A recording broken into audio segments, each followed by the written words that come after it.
Let me first thank the organizers to invite me to participate in this meeting, which is dedicated to PADI. And actually, PADI played a very important role in creating the Center for Theoretical Physics at Jamia Millia Islamia. This center was inspired by the philosophy of IUCAA and supported by colleagues from IUCAA. So, Paddy has played a special role. He is on the panel of selection committee for the faculty. He is the chairman of the review committee of the center, and on and off, I get to him for advices on academic matters. So really, I am thankful to him. So okay, so what I do in this talk, this talk will be heuristic in nature because the subject is technical and we have just 25 minutes to review it. So it would be the review of past 2 decades, what we have basically learned in theoretical models for dark energy. Well, in past 2 decades or so, apart from the cosmological constant, all sorts of scalar fields, whether they were obtained from high energy physics or phenomenologically, were applied to late time cosmic acceleration. And it turns out that, and the idea of that was, there were 2 ideas in the background: to elevate the problem faced by the cosmological constant and to understand whether dark energy has some dynamics. Well, as far as the second observation shows, at least at the background level, there is no dynamics. As far as the theoretical problem associated with the cosmological constant, scalar fields, any scalar field is as bad as cosmological constant. It is as unnatural as cosmological constant. So let me briefly show you this. Then probably because of this, people thought that there is a need of the paradigm shift. Maybe late time cosmic acceleration is the result of large scale modification of gravity. So in general, what kind of large scale modifications could be? Actually, if you follow Weinberg's theorem, the large scale modification should reduce to GR plus some extra degrees of freedom, which are non-minimally coupled to gravity. That's all. So this is what we mean by the large scale modification. Okay, so well, the talk is based upon the first review which we wrote last year. So in 1968, actually everything began from Sakharov, I think. He proposed that the quantum corrections coming from the matter sector should be put on the right hand side in the Einstein equation. And not only that, he went further, saying that if you put any field in the vacuum, it acquires a vacuum expectation value, which, because of the relativistic covariance, has to have this sort of expression. And then he promoted the same thing to curved space-time. Since it has the same form, certainly it then corrects the bare cosmological constant present in the Einstein equations. So the problem of cosmological constant really started from him. He was a very problematic person. He was problematic to Soviet Union, and he created the biggest problem for theoretical physicists. So I know I studied in Moscow State University. He was the theme of the talk all the time, criticized, discussed, and so on and so forth, because he was against communism. So he also created biggest problem for theoretical physics. This is the cosmological constant problem. So the vacuum energy in field theory actually is calculated computing these bubble diagrams where you have a massive field circulating in the loop. The massless fields do not contribute to this. So what you get then, if then the most massive mode would contribute most. So the most massive field would contribute most. And this is a very obnoxious, you will see, the aspect of field theory when it happens. Actually, this is that aspect which makes a scalar field unnatural. So, well, what I do, I'll skip it. So, according to T. Hooft, a parameter in the field theory, a parameter in the Lagrangian in a field theory is called natural if by switching it off at the classical level enhances the symmetry of the Lagrangian, and same thing is retained at the quantum level. Well, this is very important property of a field theory, because this is that property which makes a theory healthy, which decouples from higher mass scales from the lower. And electrodynamics has this property. If electrodynamics didn't have this property, we couldn't do really so successfully atomic physics without knowing the higher mass scales which were discovered later. Well, let us see what about the cosmological constant. Whether this is natural parameter of Einstein theory, if you switch it off, then the Minkowski space-time is the solution, and the underlying symmetry is Poincare symmetry, which has 10 generators, 10 parameter group. And if you restate it, then what happens? Then d theta is a symmetry which is also 10 parameter symmetry. So symmetry does not enhance. So cosmological constant is not a natural parameter of Einstein theory. What about the scalar field? Well, let us consider the scalar field, which is this is scalar electrodynamics coupled to spinor field. Well, if you switch off the mass, then you have massless field which has scale symmetry. So symmetry enhances, and at the quantum level, if you compute the correction to mass, the highest mass scale contributes most. The m really does not occur here. So making m 0, nothing happens here. So this symmetry is not, the enhancement of symmetry does not take place at quantum level, that took place at the classical level. So scalar field is not a natural, is a natural field. Well, see, electrodynamics, what happens is a really great theory which has this property. So if you put m equal to 0, then you enhance its symmetry, you have chiral symmetry. And one loop correction to mass actually is proportional to mass. So if you put mass to 0, this correction disappears. So this enhancement is retained at the quantum level. So it's a very good theory. It is that property which really decouples the higher mass scales from the lower mass scales. So the higher mass scales are separated by the cutoff. So all is well. So see, so the conclusion is that look, there is nothing to be happy with the scalar field. So whatever the cosmological constant problem, whatever it had, the same problem is faced by a scalar field. So both are the unnatural objects. Okay, so see, it's great thing. One might think that, look, could we really kick off cosmological constant by a conformal transformation? So FRW is conformally equivalent to Minkowski, and in Minkowski space, cosmological constant has no meaning. Adding constant to Lagrangian doesn't make any sense.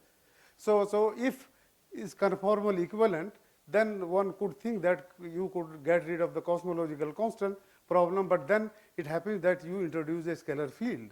So the problem of cosmological constant translates into the problem of naturalness of the field. So see, that is why this field had to be unnatural. If it were natural, you could solve cosmological constant problem very easily. This is a difficult problem. You can't do that so easily. Okay, so probably this was this reason why people thought that there is a reason and there is a necessity of the paradigm shift. You think of large scale modification. And see, gravity is very well verified, say in solar system, little beyond maybe in galaxy, but at large scales this is just extrapolated.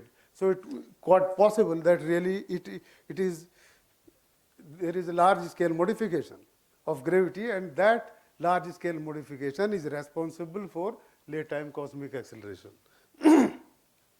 Okay, so I told you that this large scale modification means GAR plus extra degrees of freedom, which are non-minimally coupled. Well, this is a problem.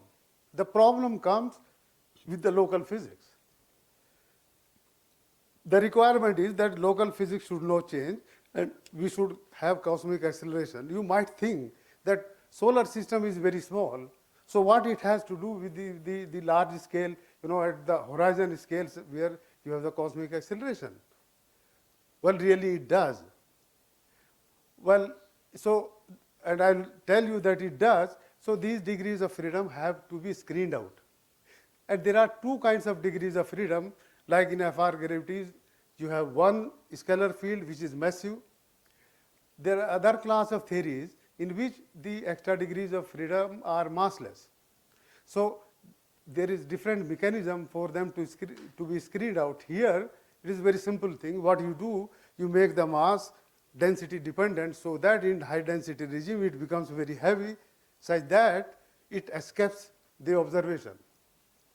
Well, this is a very smart way called the Weinstein mechanism, which is field theoretical mechanism to screen out the degrees of freedom which are massless, and it happens in massive gravity.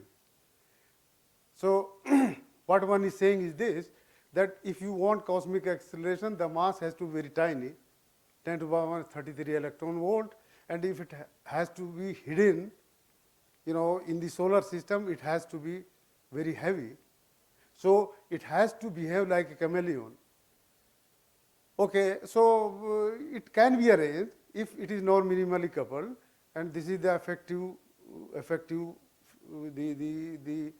effective potential which is written here. So what happens is this is the effective potential. See, this is typically runaway potential, and this is the density dependent piece, and higher is the density, it would be like this, it would go like this. So the minimum would move towards 0, and then the second derivative also looks like the same way. That is why if you compute the mass in a minimum which is very close to 0, the mass is very high. So in high density regime, mass becomes very heavy and the problem is solved. So chameleon mechanism apparently can be made to work. Well, what may happen? What can be done in case these degrees of freedom are massless? There is no potential. So then there has to be a kinetic separation. Let us suppose I just imagine that I multiply it by a large constant, which means dividing by this coupling by the same constant.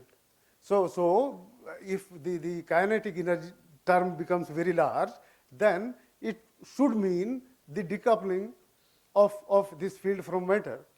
And actually, I mean, this by hand, but it can be done, and it is what Weinstein mechanism does actually. See here, there is a special field, this is called Galilean field, and this higher derivative term in the Lagrangian, but it has a property that despite of the fact that it has a higher derivative, the equation of motion is second order. Well, there is a very specific structure in the background, that is why this is so. I have no time to talk about that, and it involves two fields.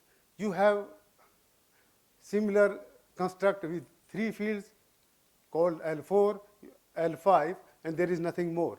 So in 4 dimensions, you can build only 3 non-trivial Galilean Lagrangians. And if you solve it in a centrally symmetric, for a body which is static and spherically symmetric, then what you get in a radius called Weinstein radius, the pi r, the potential goes like this, and the gravitational potential goes as 1 over r. So here actually within radius called Weinstein radius, your GR is intact. So the extra degrees of freedom can be screened out like this. Okay, so well, apparently it seems okay, but then there was a no-go theorem. No-go theorem is simply, the idea is the following. In solar system, the gravity is too good. 1 part in 10 to the power minus 5. If you screen it out perfectly in the solar system, it leaves no scope for late time cosmic acceleration at large scales. So it is not because of the modification of gravity. If acceleration is taking place in such a model, it might be a cosmological constant or like a scalar field. So modification cannot give rise to this sort of thing if you have done proper screening. Well, you might think why this has happened, because solar system is very small, but actually if you think in terms of the density in solar system is 10 to the power minus 24, and the critical density 10 to the power minus 29, so difference 5 orders of magnitude, and accuracy is 1 part in 10 to the power minus 5. So that is why it is not surprising that this happens. So any theory which is based upon chameleon mechanism actually is no good. It is a no-go theorem. So let us look for a different kind of theory which has a field theoretic aspect to it and which is smarter than that, and it has very good mechanism inbuilt. So let us see whether we can do that. Well, the first massive gravity was written in 1939. The motivation was different at that time. These people were writing relativistic consistent equations for higher spin particles, and so they wrote that theory. So the motivation can be seen from this simple formula. If your graviton has a small mass, then the gravitational potential looks like this, and in the solar system MR is very small, so it is really a Newtonian potential, and at large scales, at the scale of the horizon, MR is of the order of 1. So then this gravitational force is suppressed, and this suppression in the standard law is equivalent to a positive cosmological constant. So apparently, if you put a small mass to graviton 10 to the power minus 33 electron volt, we must be able to get late time cosmic acceleration. This was the first model and first ideology which at least talked in terms of a field theory, and giving a mass to graviton, one could get late time cosmic acceleration. But how to implement this? The problem is with gravity is that gravity is not a field theory. You can take a field, you can put a mass, at least classically nothing would happen to it. You can switch it off. If something happens, it happens at classical quantum level. But here the problem is there is no field. Apparently, if you treat G mu nu as a field and square it, G mu nu contract with G mu nu is a constant, so it doesn't work. So if you do it, you can contract with some other metric. So immediately it is known that if you want to implement this idea, probably you need a reference metric. So which never happens for field theory. Okay, so how people did that? Actually, this Pauli field theory. So this is spin two object and 5 conditions, transverse and traceless. So this has 5 degrees of freedom, and this is you can write the Lagrangian. This is the Pauli field Lagrangian written here with C equal to 1. If C is not equal to 1, you have a ghost. So this is a very well tuned massive term which doesn't have a ghost. Okay. The first problem with this is the following. See, if you have the graviton which is massless, then this is the propagator, and this is the massless massive graviton. It has this propagator. So minus 1/3 you could imagine like minus half minus 1/6. So minus 1/6 extra piece with alpha beta put between 2 tensor sources is like a scalar propagator. So here, right here it is seen that if you consider the massive propagator, it has a piece which corresponds to a scalar degree of freedom. Well, then if you compute the scattering amplitude and take I am going to zero limit, actually you enhance this G multiplied by 4 by 3, which is not acceptable. You would violate all solar physics. So why this happens? Actually, this is not important that the mass is very small. Immaterial how much small is the mass, you have 5 degrees of freedom. So those degrees of freedom cannot disappear. So if you imagine that mass going to 0, so you have standard graviton, you have 2 degrees of freedom in the field, vector field, you have 1 degree freedom in the scalar field, and this is the only way probably you could couple phi with the trace of the T mu. So you see it couples with the source with the same coupling as the standard graviton. It is therefore not surprising that the result almost doubles, you can do nothing. So it has to be screened out some way. So it turned out that in 1972, Einstein said that, look, this theory, linear theory is not valid. Within this radius, here the mass of the graviton, the large radius, or let us suppose is the sun, 10 to the power 20 centimeter, you have GR intact here. Sorry. So the question arises, then he has shown that there is no discontinuity actually, all is well with this, is no problem with this theory. So the question then arose, what happened to the extra degree of freedom? Well, extra degree of freedom which cancelled it, okay, what I do, became a ghost. Actually, when you put this linear theory in a non-linear background, you develop a ghost. So, but then see from where this ghost came, because we had in the decomposition scalar 2 degrees in the vector field, 1 degree in the scalar field, and 2 degrees in the standard graviton. Well, here it turns out that the scalar field is important because the vector field really decouples in the decoupling limit. So the question arises, how many degrees of freedom a scalar field has? The answer, as many as you wish. It depends upon the Lagrangian. It depends upon the form, kinetic form of the Lagrangian. If it has higher degrees, higher derivative terms, as many as higher derivative term it has, as many ghosts it will have. So let us suppose you have this sort of Lagrangian here, then you can bring an auxiliary field, redefine the field, and what you do, you diagonalize the Lagrangian, you have a ghost with a mass and a standard scalar field. So whenever it means in nonlinear regime what happened, a ghost appeared that killed that extra degree of freedom, which is very bad. It is within the Einstein radius. It has solved your problem, but it would kill the theory. So it is not a solution, so something else should be done. And what is done, it was done in 2011 in this paper. So they posed a problem. The problem was this, that can you find a construct or you form of the mass which is such that the ghost does not occur.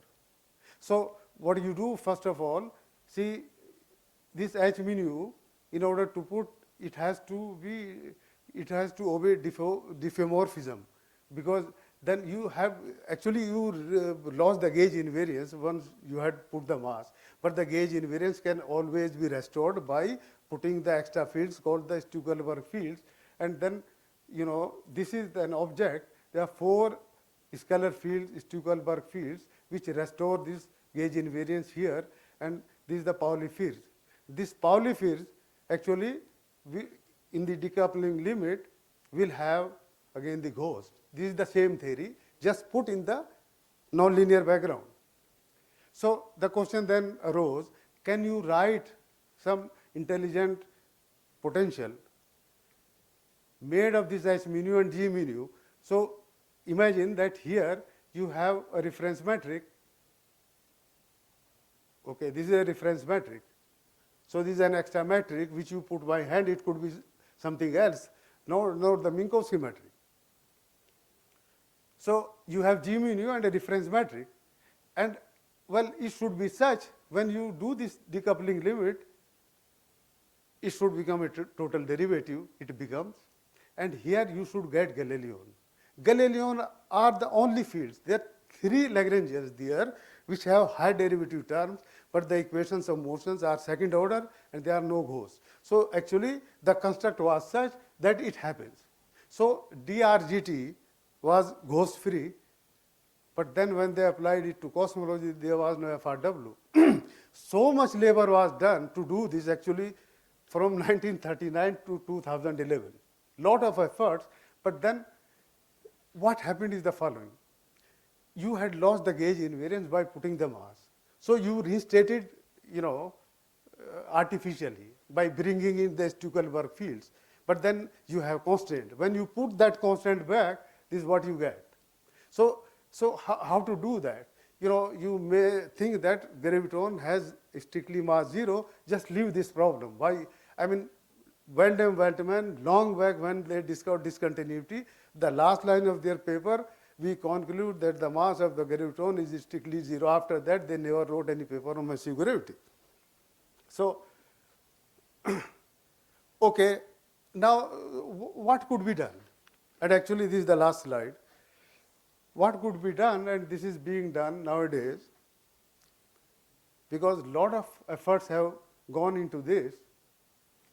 The first problem with this theory, which nonlinear theory of gravity, which didn't have the ghost, is the following, which has no cosmology, that it has an ad hoc metric. It has a reference metric, which is put by hand. Why should it be Minkowski? Let us put a de Sitter metric there and see. If you do that, there is cosmology, nice cosmology, everything is all is well, but see, spin 2 field is really very different from any other field. If you put spin 2 field on de Sitter, then you have a restriction on the mass. If this is violated, you develop a ghost. So the system becomes unstable until unless the mass of the graviton is bounded from below, and this H is constant in de Sitter. So this is called Higuchi bound. So Higuchi bound comes in, you solve the cosmology problem, but now since you put the de Sitter, then they said, look, de Sitter is also ad hoc. What do? You make it B gravity. So what will happen? This reference metric would come from Einstein-Hilbert. As your G mu nu comes from Einstein-Hilbert, both of them would then interact in the potential, and that is the massive term, very well. And then you see what happens. Well, what happens? Higuchi bound is still there. So what is this bond? Actually, this bond, you see, it is opposite to Weinstein. Weinstein demands m less than m square, m less than or equal to h. So it is on the boundary. So Weinstein is also under tension, but Weinstein can be solved in B gravity. It has more parameters there. But then what happens? The Higuchi bound breaks down in early universe, because in early universe h increases and mass is also raised, but it doesn't grow as h. So what happens is there that Higuchi bound, makes the theory unstable in the early universe. If the theory is bad in the early universe, it will never come to today's universe. So the job is, is not done.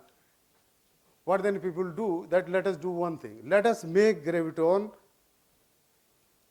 density dependent, so that it becomes when it becomes very massive, it's like a chameleon. But for that you need one extra field. So then why to do that? So the conclusion is either this problem is really too challenging, or the mass of graviton is strictly 0.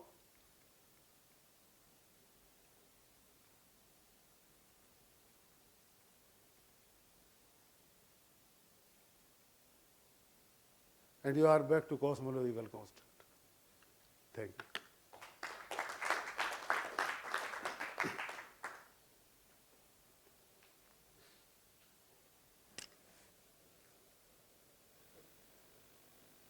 When you compute the dressing of the mass in early universe, which was a problem, and it didn't grow fast enough as h square, was it done consistently in a curved geometry? No. That is tricky. That could be a way of. I'll speak to you. Okay. Because I am looking for some, because naturally the way See, it if you is. do the flat space dressing and then just change the energy scale, that is not correct. And many people do that in other contexts. So you have to do the renormalization group running of that m square in a given curved space-time and ask whether that running compensate for the h square growth. It may or may not. People did in FRW. So FRW mass became dependent on the Hubble. Okay. So it was m square and some combination of the Hubble, but it is such that it does not grow faster than h square. Going back to your slide about Sakharov, you had there the possibility that lambda is the sum of vacuum energy plus a bare cosmological constant. So I think this brings two questions. One is, isn't there fine-tuning there? Because how would you get at the end a small number? The two have to add up, or one, or depending on the sign. One minus the other should end up with a small sign, which is kind of another fine-tuning. Another question, any thoughts how observationally we could distinguish between a bare cosmological constant and vacuum energy? Well, observationally, you always see effective, right? You never, you never observe the bare. Not only, even in electrodynamics, what you see the effective, the corrected one. Bare is a parameter in the Lagrangian only. Yeah, lamp shift is a quantum correction. It's not bare, right? It's with quantum correction. But that is the cosmological constant problem, what you are saying. That's right. That is there. That is why it is not a natural parameter of Einstein theory. It is as bad as the scalar field.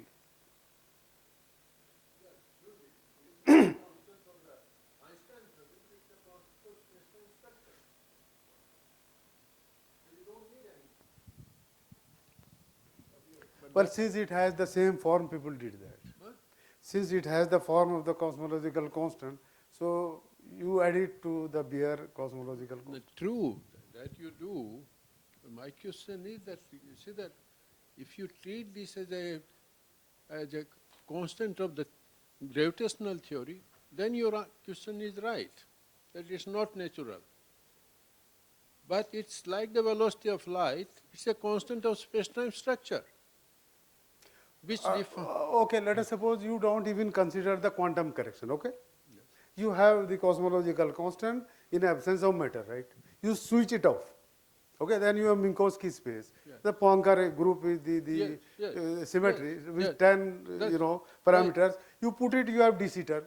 Right. Okay? You have de Sitter, it has again 10 parameters. Yes. So symmetry does not enhance. So no, but that it's not a constant of a physical theory to ask for an enhancement of a symmetry.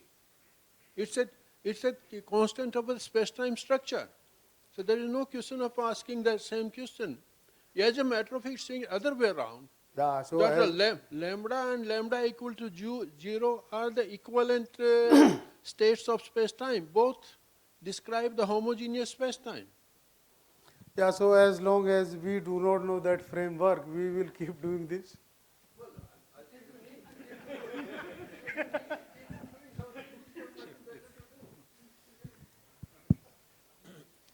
So when we come to know that, certainly we'll leave it. That's true. I agree with you completely. I just wanted to understand your comment on the renormalizability of scalar fields. So if you have a massive scalar field, you can renormalize it because you have a renormalization term that will give you an effective mass. Your point about electromagnetic theory, is it the following, that if I take out the mass of electron, I don't have to, if I take out the mass of a scalar field, I have a problem in renormalizing the scalar field. Is that correct? Because I still have the renormalization. I mean, I'll need a mass there. Is that the point you're trying to make? No, Right, not that. All right, go ahead. So let me come back to that. Yeah, sure. I mean, you went fast over that point. So. I thought I have 25 minutes, I skipped over Sure, many sure. things. No, it's fine. I mean, I'm just interested. Yeah, this point. This Yeah, point. see, All right. see, what I am saying is Yeah, this. and one slide back. Okay. This and this. Yeah. Okay, okay. Right? Yes. This one? That's right. So you have a mass for scalar field here. And So- this is the correction to mass. So if you see, even if you put mass equal to 0, Yes. you get large correction. You get Because large correction. this guy doesn't depend upon this mass. All right. Absolutely. Yes. Well, this is the property of the quadratic divergence. Yeah, this is the proper. Yes. This is that, which never happens in healthy theory like electrodynamics, because this correction is proportional to the mass of the electron itself. That's the photon is massless. That's why it's a logarithmic divergence, right? In this case, it's a logarithmic This divergence. logarithmic divergence, Right? true. So This that's why you logarithmic. can. But the point is it's proportional to electron's own mass. Own mass. That's right. Yeah. Whereas the other one is proportional to other. Other, yeah, that's right. So quadratic divergence. Yeah, it's a hierarchy problem.